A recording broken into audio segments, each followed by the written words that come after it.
because our fathers didn't give us the approval that we sought. I sucked at sports, and my father was a minor league baseball player, so that went pretty well.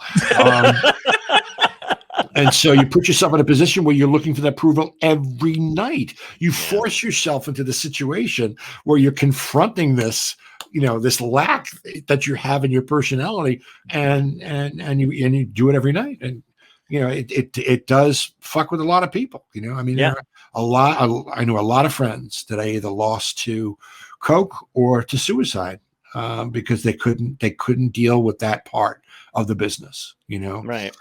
You're always on the wrong side. It's like you're looking at them. Their time off is your on time.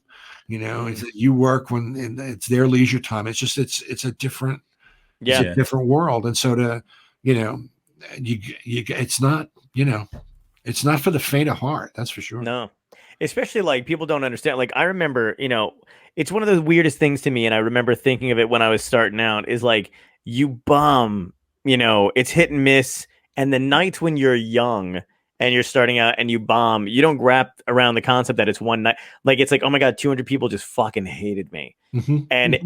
it's this excruciating, like the feeling you get in the back of your neck, the headache, the fucking, pressure, and time stands 5 minutes is, 10 hours. And then you go, I would, that would happen to me. And then I would go and book 5 more gigs like a lunatic. Because I'd be like, I had a good night though the other night, so I'm gonna try and do it again. your head starts to sweat. Yeah. It's like that old joke. It's like the comic who does 2 shows at Vegas, and one show doesn't do that great, and another show he kills. Mm-hmm. And this beautiful blonde goes to his dressing room and says, he opens the door and she goes, "I saw your show, and I just want to tell you, I want to get naked right now, and I'll do anything that you want. Anything that you want, I'll do, because I saw your show." And the comic goes, "Which one did you see, the first one or the second?" And it's so true, it's like, but the great thing about bombing, especially when you have like a tightly knit group like the one that I came from, that there's nothing better for another comic than to watch another comic, eat the midget, watch him fight the bullet, and then they like a catch, or the improv, which were like the depots from where everyone would gather to go out in their one-nighters in Jersey and Connecticut or whatever, and then they'd come back, and they'd come back late, and they would see whoever was on late. Right. The catch 9 times out of 10 was Gilbert, because they wanted to get rid of the 3 drunks from New Jersey who wouldn't go home. I once saw him do 45 minutes without opening his eyes.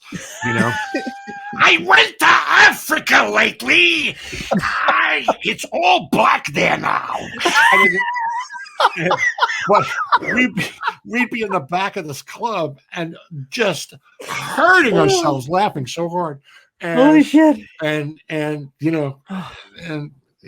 But that was always the greatest, to watch the comic. God, that fucking got me. I worked with him. I worked with him so many fucking times, and we literally had a text message at one point where we were just texting each other at one show, because it was a bad room, it was a bad show, it was a comedy club in a hotel, that kind of thing or whatever. And he just sent me a text message that was just like, "They didn't even give me a high enough room to jump out of. He's like, if I jump out of this window, I'm literally just escaping." I'm like dying before the show even starts. I know. And he.